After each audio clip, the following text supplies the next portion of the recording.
मुझे तो ये समझ में नहीं आया कि मंदिर में जाके तिलक लगाने से ये देशभक्ति कहां से आ गई।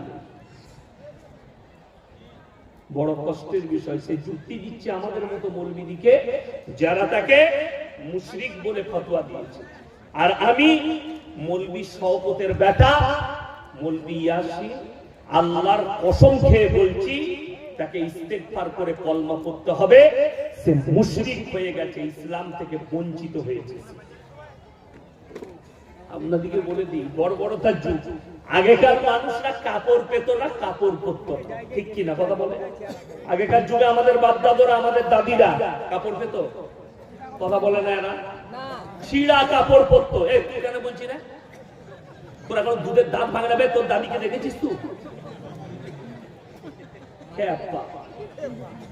আমি আমার বাবাজিকে জিজ্ঞেস করছি, তাদের